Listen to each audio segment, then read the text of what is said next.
Have you ever found yourself holding on to a relationship that leaves you feeling drained instead of fulfilled? Sometimes the hardest decision you'll ever make is knowing when to walk away. You try to hold on, thinking things will get better, but they don't. And each time you stay, a small piece of your happiness quietly slips away. Let me tell you something that might surprise you. Letting go isn't always a loss. Sometimes, it's the beginning of reclaiming your peace. I once knew a woman named Margaret. She was in her late 60s, a kind soul who spent most of her life putting others before herself. She had a longtime friend, let's call her Joan, who constantly criticized her, drained her energy, and made her feel like she was never good enough.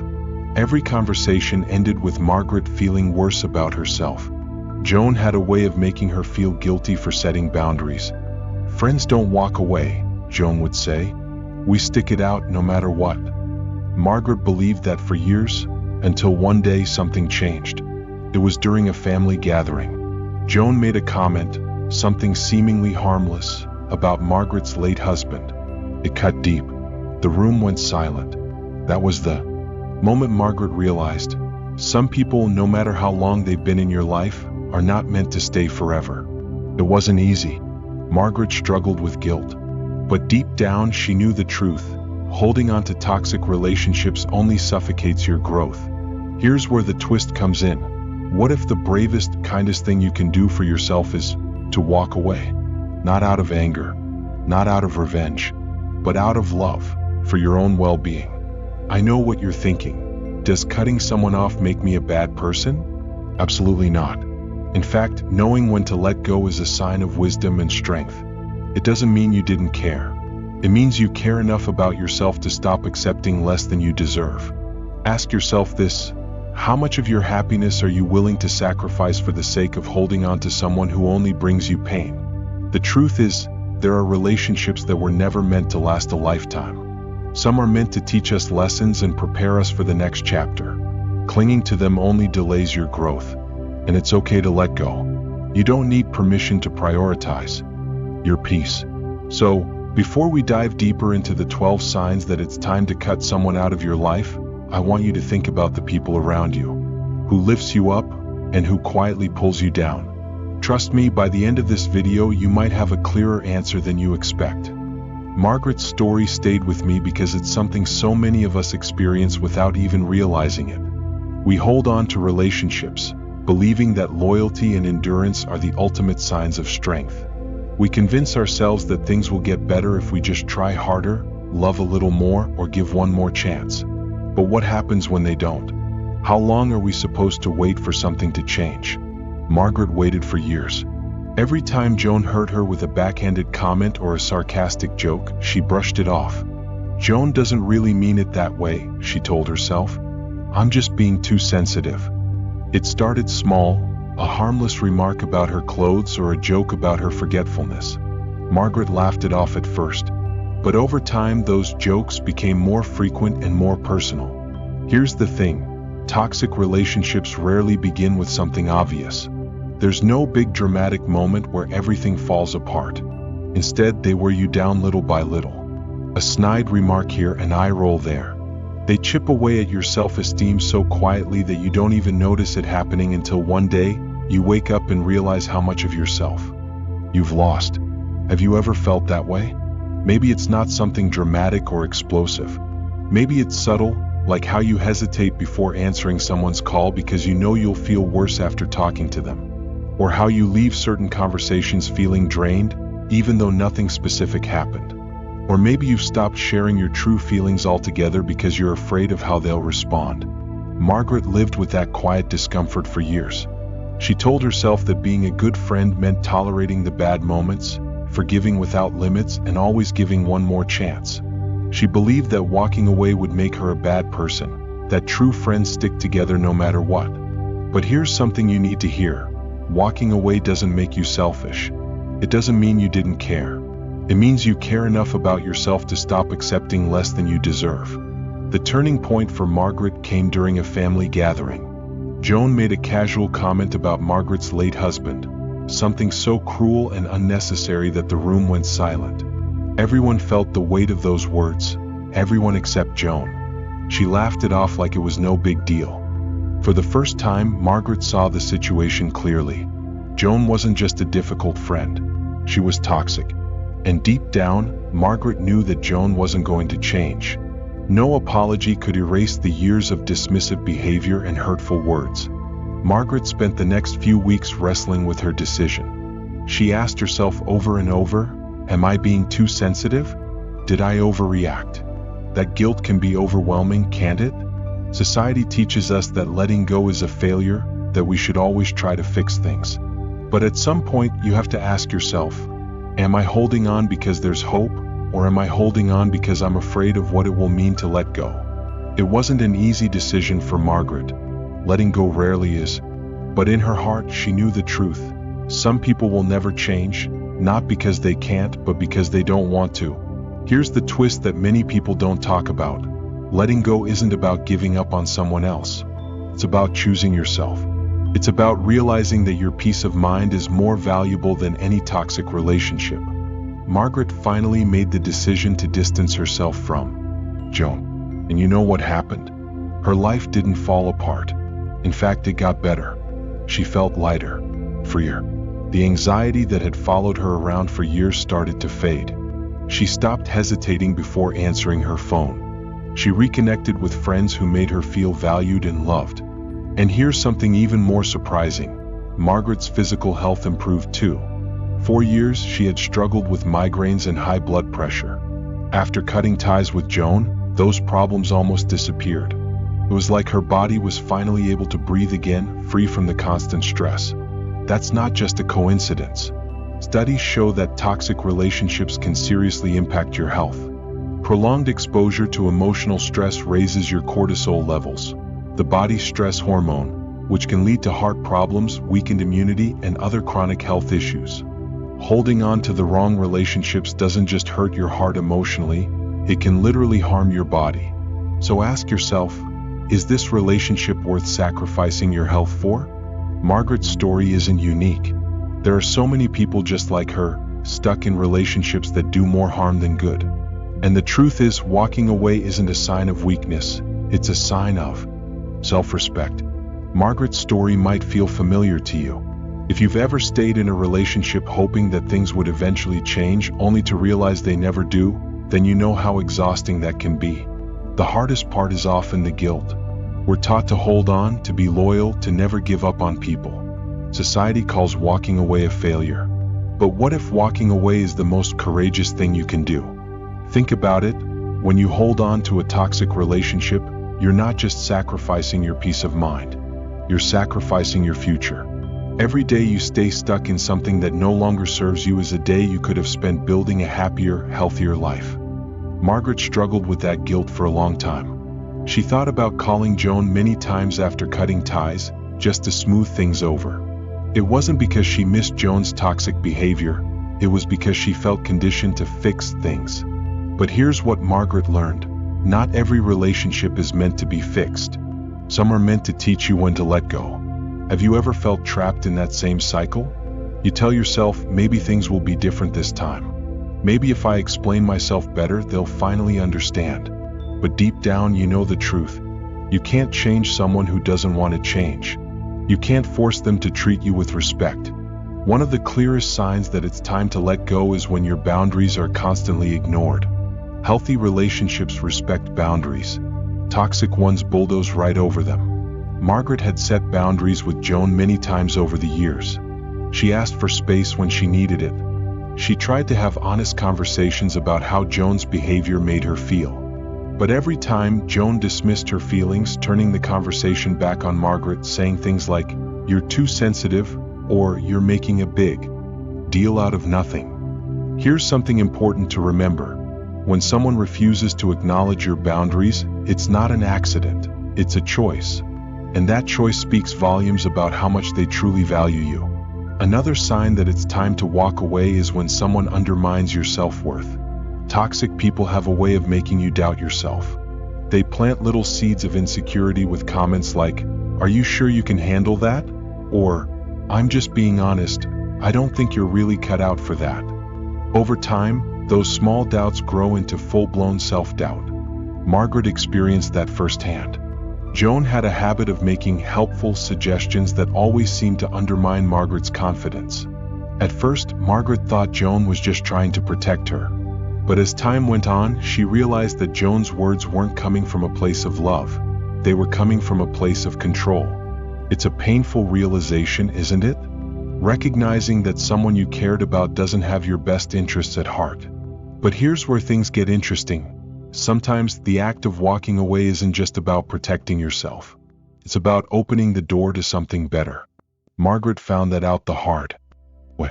After distancing herself from Joan, she felt an overwhelming sense of relief. She reconnected with old friends who lifted her up. She started pursuing hobbies she'd put on hold for years. It was as if her life had been on pause, and suddenly, it started moving again. And that's the beauty of letting go.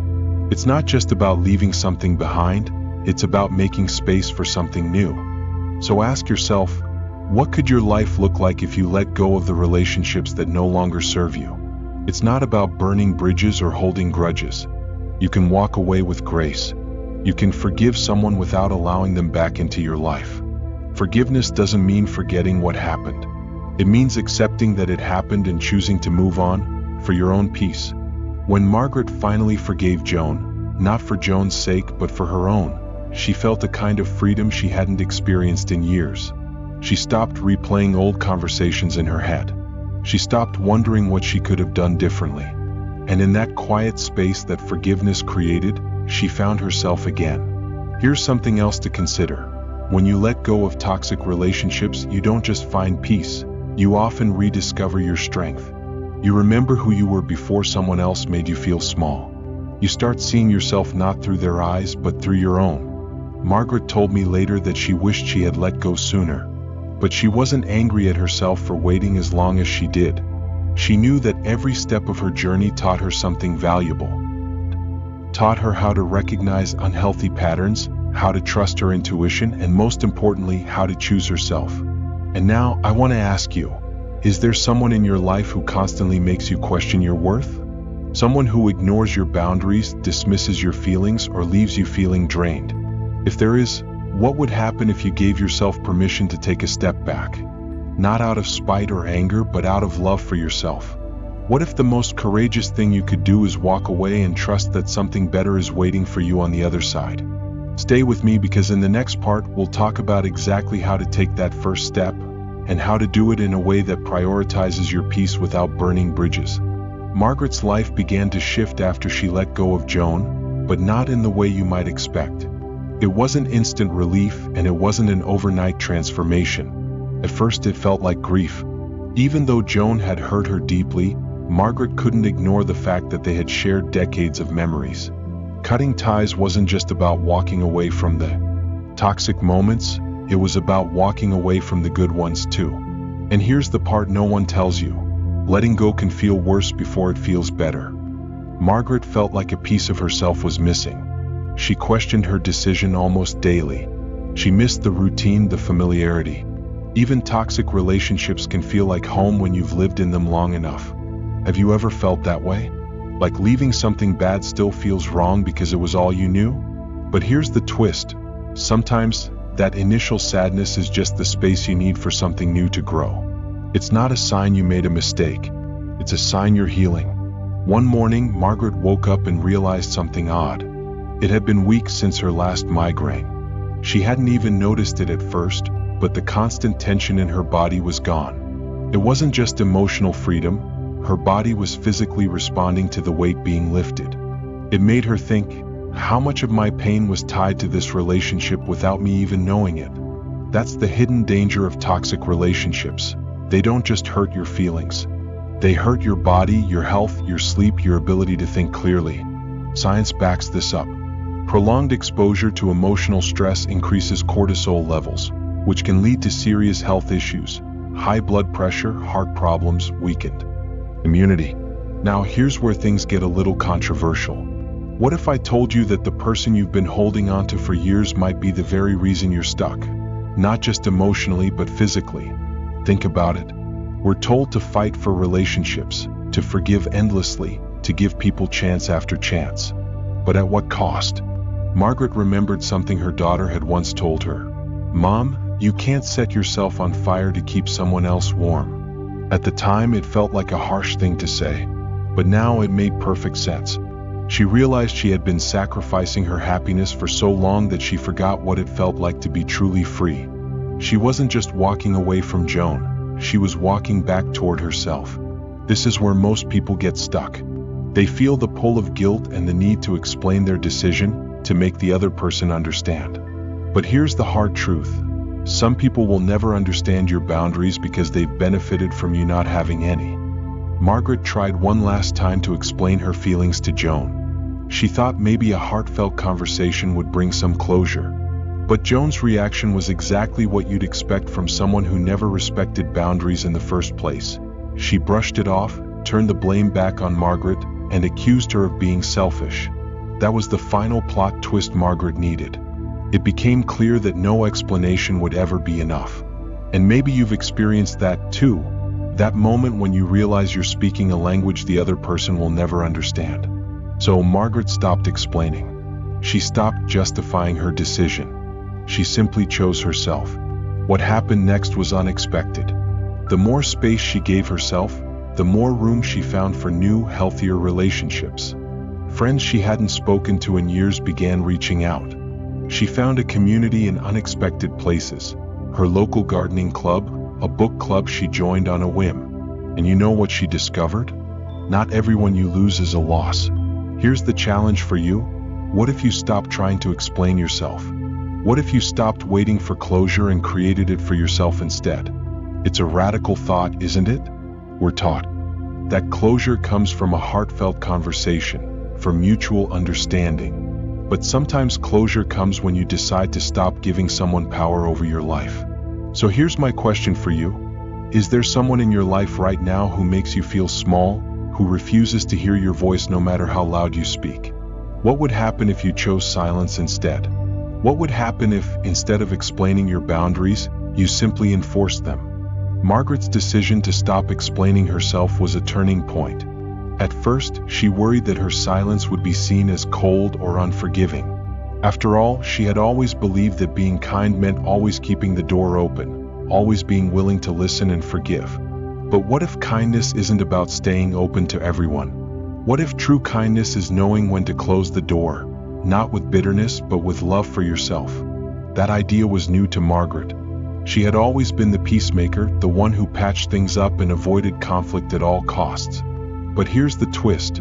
Sometimes choosing peace means walking away from the fight altogether. One of the most surprising things Margaret discovered was how peaceful life could be without the constant emotional drama. She no longer had to brace herself for Joan's next sarcastic comment or worry about how her words would be twisted. It was quiet, and that quiet felt strange at first. But soon that quiet turned into something beautiful, peace. It gave her time to reflect, to reconnect with parts of herself she had long forgotten. She started painting again, a hobby she had abandoned years ago because Joan once told her it was a waste of time. She spent long mornings in her garden, surrounded by nothing but sunlight and flowers, and for the first time in years she felt truly alive. Here's the controversial part. Letting go of someone toxic doesn't just set you free, it forces them to confront their own behavior. Not always right away and not always in the way you expect. But when someone loses the control they once had over you, they're left with nothing but their own reflection. Margaret didn't expect Joan to reach out again, but a few months later she did. Joan sent a long message filled with half apologies and subtle jabs, trying to draw Margaret back into the old patterns. This time, Margaret saw it clearly for what it was: manipulation disguised as regret. Joan wasn't sorry for how she had treated Margaret. She was sorry that Margaret had stopped playing her game. Margaret didn't respond. Now, I know what you might be thinking. Wouldn't it have been better to respond, to keep the peace? Isn't ignoring someone cruel? But here's something to consider. Not every apology deserves a response. Sometimes the most powerful thing you can do is choose silence. Not out of anger or spite, but because you've finally learned that your energy is too valuable to waste on people who refuse to change. Margaret choosing silence wasn't cruel, it was an act of self-respect. And you can do the same. If someone in your life keeps pulling you into the same toxic patterns, ask yourself, what would happen if I stopped engaging? What would happen if I protected my peace, even if it made someone else uncomfortable? Here's the truth that most people won't tell you: your peace is more important than their comfort. Margaret realized this in small, everyday moments. She no longer felt her stomach tighten when her phone buzzed. She no longer dreaded family gatherings, wondering what Joan might say. She stopped walking on eggshells and started walking freely with her head held high. Her story isn't unique. I've heard countless stories from people just like Margaret.